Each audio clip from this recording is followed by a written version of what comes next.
If consistency was really about discipline, then everyone who failed would just be lazy. But that's not what's happening. In fact, the harder you try to stay consistent the wrong way, the more your brain trains you to quit. And here's the part nobody wants to admit. You're not just failing. You're teaching your mind to get comfortable with giving up. Every restart makes the next one easier. Every broken promise makes quitting feel inevitable. If this already feels uncomfortably familiar, just tap. Like, so I know you're here. And if you've ever started over more times than you can count, comment again below. This video might finally explain why that keeps happening. You've done this before, maybe dozens of times, maybe hundreds. You make a plan. You promise yourself, this time will be different. You buy the planner with all the pretty layouts. You prep the healthy meals in those perfect glass containers. You dust off those running shoes that still look brand new. And for a few days, maybe even a few weeks, it actually works. You feel good. You feel motivated. You feel like you're finally becoming that person you've always wanted to be. The productive one, the healthy one, the disciplined one. But then something shifts. It's never dramatic. It's subtle. A bad day at work that leaves you drained. A weekend that throws off your carefully planned routine. A friend's birthday dinner. One missed workout becomes two. One skipped meal prep becomes ordering takeout again. One late night scrolling becomes your new default. And before you know it, before you even realize what's happening, you're right back where you started. The planner sits empty on your desk. The healthy food goes bad in your fridge. The gym shoes collect dust in the corner, a quiet reminder of another failed attempt. And at some point, you stop asking what went wrong and start wondering what's wrong with you. Why can't you do what everyone else seems to do so easily? Why does motivation vanish the moment things get hard? Why do you keep failing at the one thing you desperately want to change? But here's what nobody tells you. What if nothing is wrong with you at all? What if you're not broken, undisciplined, or weak-willed? What if consistency isn't something you fail at, but something nobody ever taught you how to design? What if the entire way you've been thinking about staying consistent has been backwards from the start? Because here's the truth that changes everything. The problem isn't you. The problem is that you've been relying on the wrong thing this entire time. You've been building your life around motivation. You've been waiting for the feeling. And motivation is a liar. Think about the last time you felt truly motivated. Maybe it was New Year's Day. Maybe it was after watching an inspiring video. Maybe it was seeing an old photo of yourself. In that moment, motivation was real. It was powerful. It made you believe anything was possible. Motivation is always there on day one. When everything is new and exciting, when you can still picture the future version of yourself so clearly, motivation shows up like clockwork. It makes everything feel possible. It makes the hard work feel easy. It makes you think this time is different. But motivation doesn't disappear. That's not actually what happens. It just shows up when it doesn't matter and leaves when it does. Motivation is like the weather. Some days it's sunny and you feel like you could run a marathon. Some days it rains and getting out of bed feels impossible. You wouldn't plan your entire life around hoping for good weather every single day. You wouldn't schedule your wedding and just pray it doesn't rain. Yet that's exactly what most people do with their habits. They wait to feel motivated. They wait to feel ready. They wait to feel inspired. And while they're waiting, nothing changes. Days turn into weeks. Weeks turn into months. And a year later, they're still waiting for motivation to show up and save them. Because motivation is an emotion. And emotions are temporary, fleeting, unreliable. They come and go based on how you slept last night, what you ate for lunch, who you talked to, what happened at work. Whether you saw something inspiring on social media or something depressing on the news, building consistency on motivation is like building a house on sand. It feels solid when the weather is good. But the moment a storm comes, everything collapses. Here's what successful people understand that most people don't. And I don't mean celebrities or billionaires. I mean the person at your gym who's been showing up at 6 a.m. for 3 years straight. The colleague who never misses a deadline. The friend who actually finished writing that book. Successful people aren't more motivated. They've just stopped building their lives around motivation. They've learned something that sounds almost too simple to be true. But it's the difference between people who change and people who just keep trying to change. They've learned that you don't need to feel like doing something to actually do it. Read that again. You don't need to feel like doing something to do it. And that small insight changes everything. Because once you stop waiting for motivation, you can start building systems instead. Systems that work whether you feel like it or not. Systems that function on your worst days, not just your best ones. Systems that make the right choice, the default choice, the path of least resistance. James Clear said it best. You don't rise to the level of your goals. You fall to the level of your systems. And that's not just a clever quote for Instagram. It's how human behavior actually works. Your goals are about the results you want. Your systems are about the processes that lead to those results. Goals are destinations. Systems are vehicles. And here's the thing. Most people focus all their energy on picking the right destination. They obsess over the goal. They visualize the outcome. They imagine how good it will feel to finally arrive. But they never build the vehicle. They never design the system. So they're just standing at point A, dreaming about point B, with no reliable way to get there. Think about your environment right now. Actually, think about it. If you want to eat healthy, is healthy food the easiest thing to grab when you're hungry? Or is it buried in the back of the fridge, while leftover pizza sits right at eye level? Or worse, is your pantry full of snacks that require zero preparation? If you want to read more, is a book sitting on your nightstand within arm's reach? Or is it buried in a closet somewhere while your phone is charging right next to your bed? Notifications lighting up the screen every few minutes.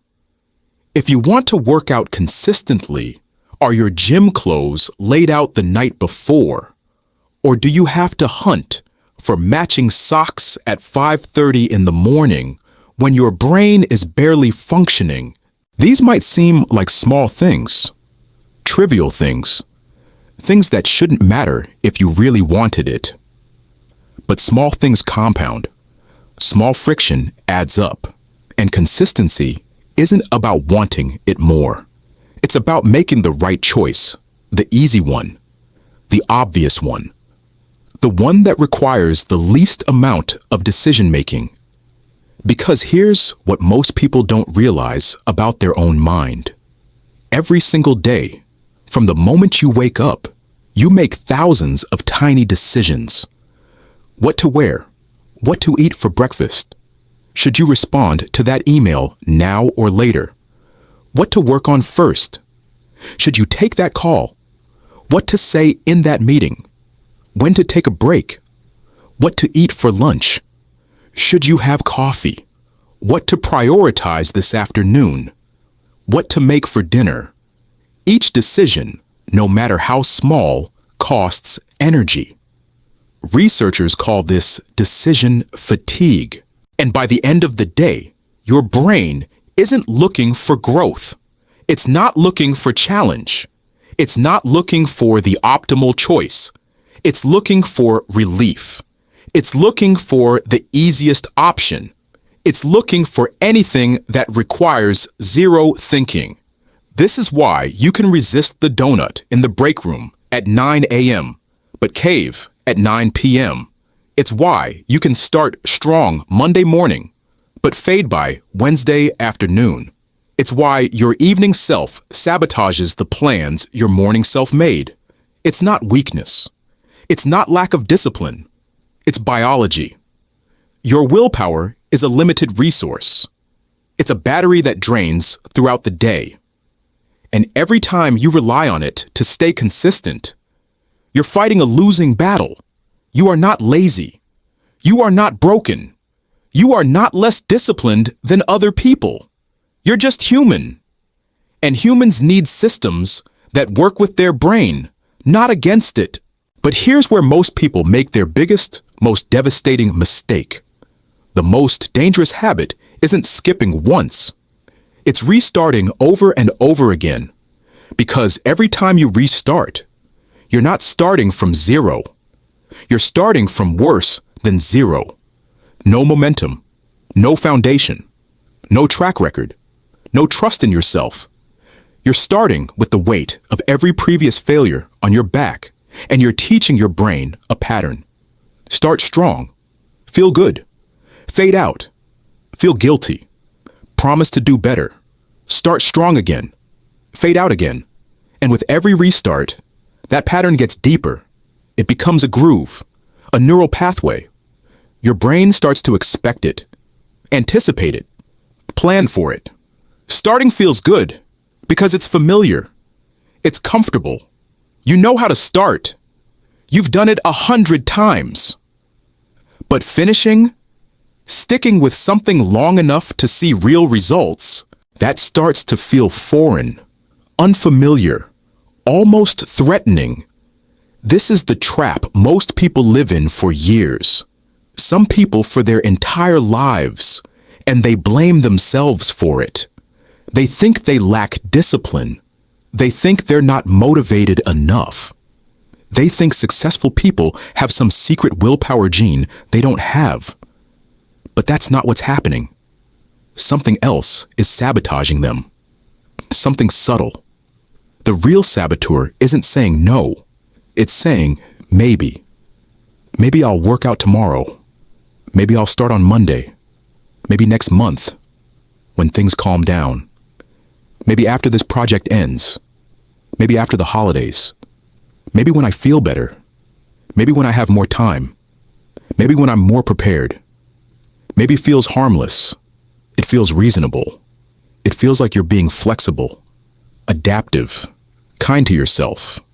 But maybe is how your brain learns to quit politely. Because maybe doesn't require a decision. Maybe doesn't force you to confront the truth. Maybe keeps all your options open. Maybe lets you avoid discomfort while still feeling like you haven't given up. Maybe feels like you're still in control, but you're not. Maybe is a slow leak in your tire. It doesn't blow out in one dramatic moment. It doesn't destroy your consistency in one bad decision. It erodes it over time, so gradually you don't even notice. One maybe becomes 10. 10 maybes become a month. A month of maybes becomes your default operating system.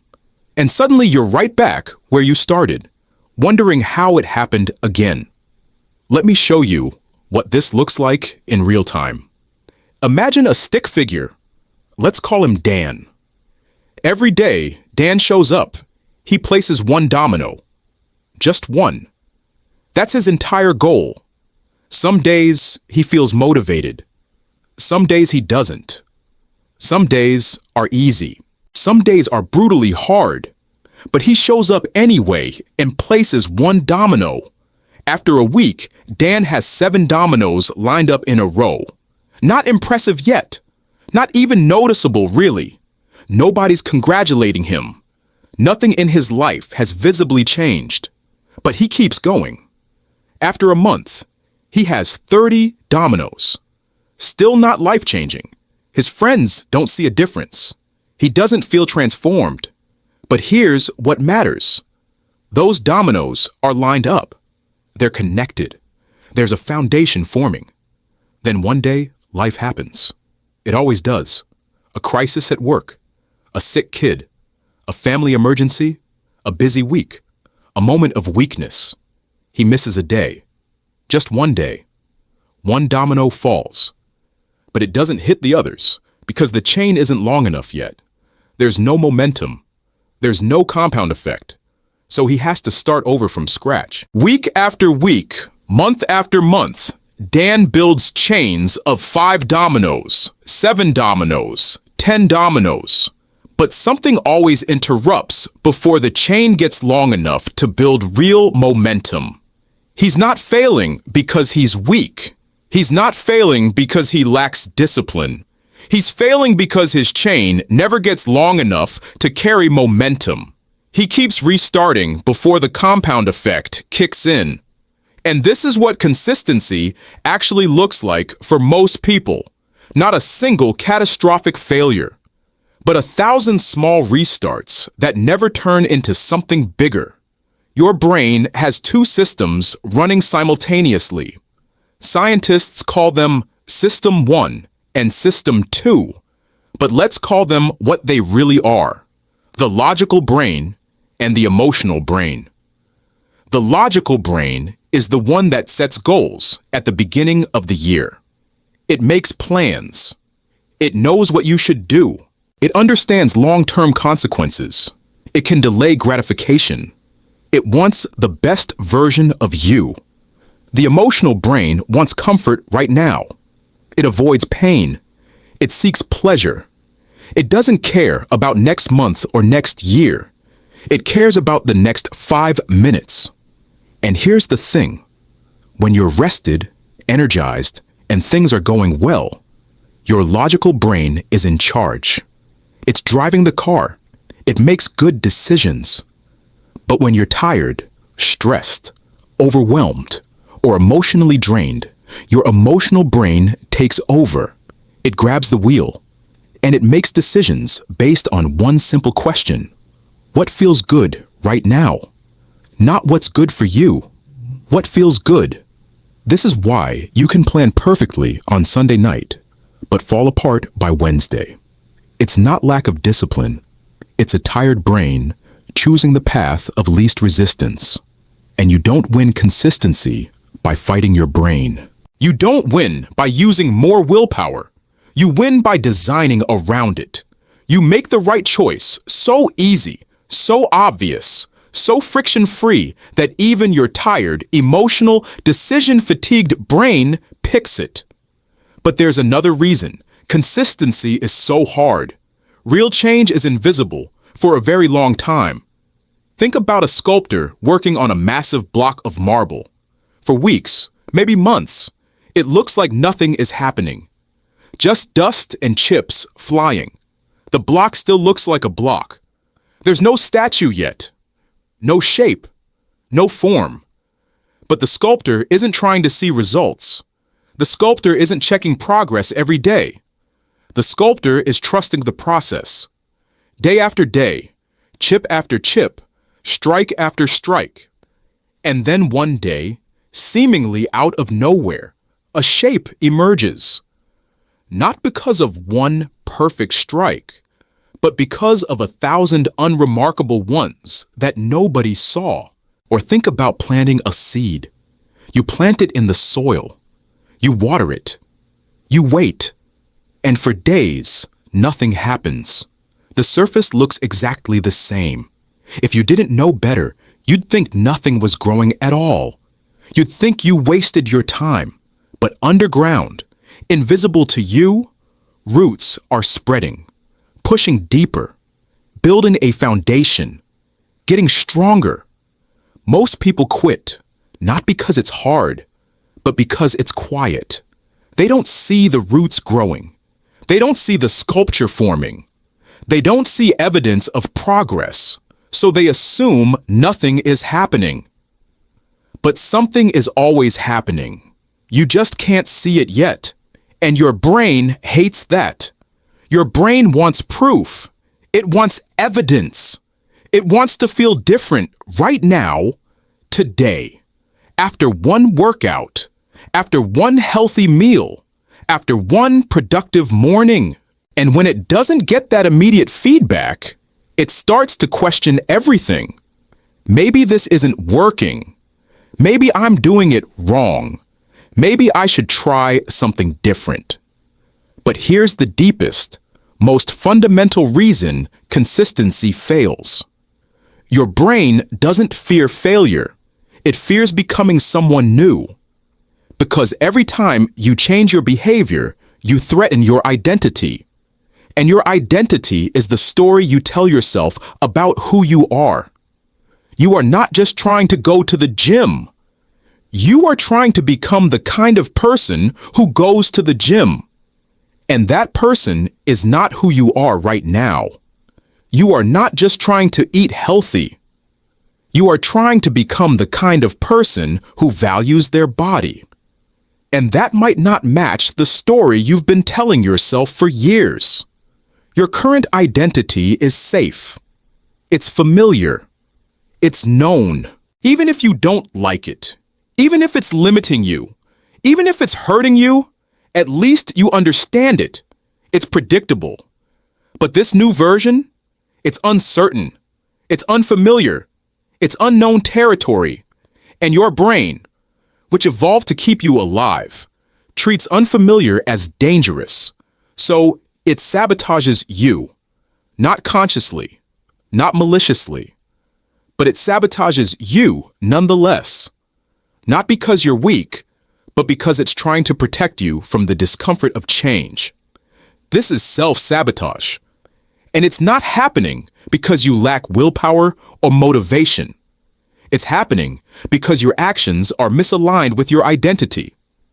You say you want to change, but part of you is still holding on to who you used to be. So, how do you fix this? How do you actually build consistency that lasts beyond January? You stop focusing on outcomes and start focusing on identity. You stop asking, what do I want to achieve? And start asking, who do I want to become? Because here's the fundamental difference. Goals are about winning or losing. Systems are about practice. Goals have an endpoint. Identity is ongoing. When your goal is to lose 20 pounds, what happens after you lose it? You stop.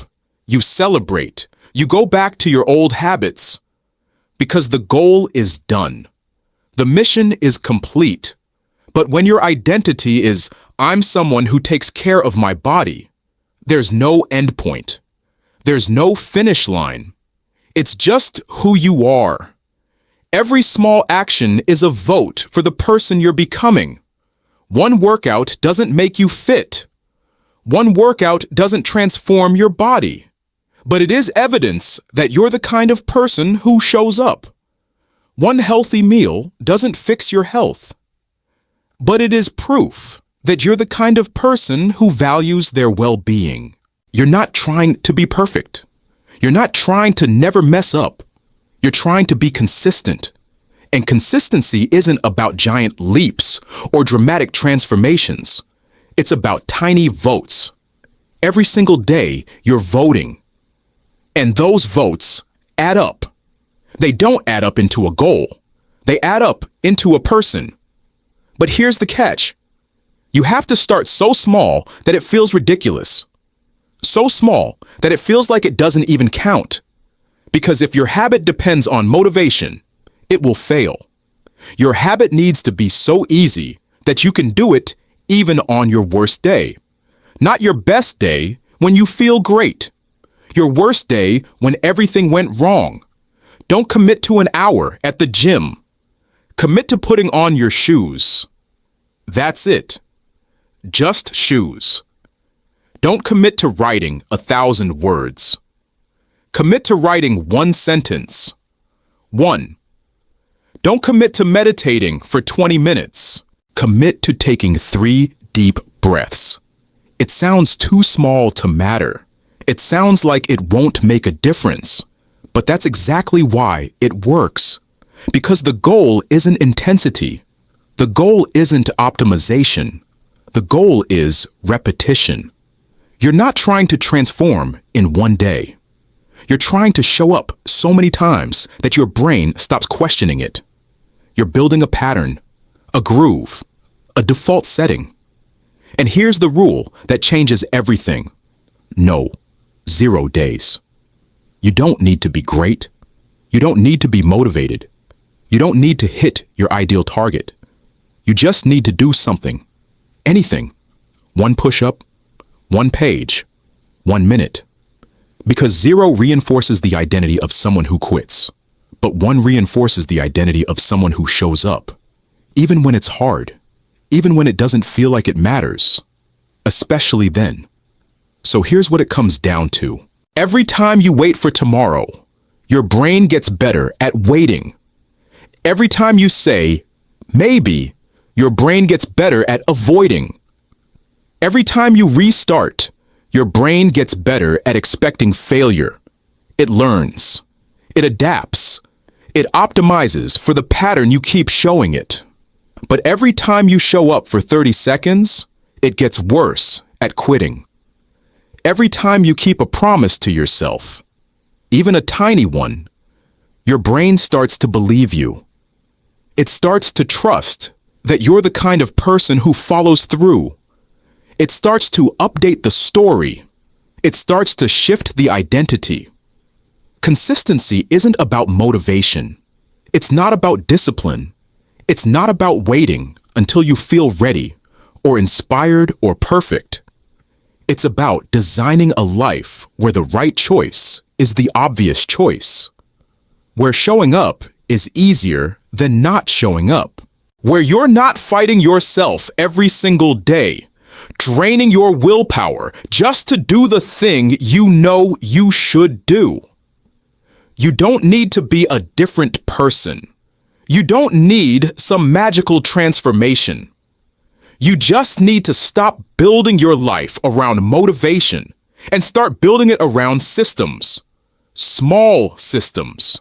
Stupid, simple systems. Systems so easy, they feel almost embarrassing. Systems that work even when you don't feel like it. Especially when you don't feel like it. Because that's when they matter most.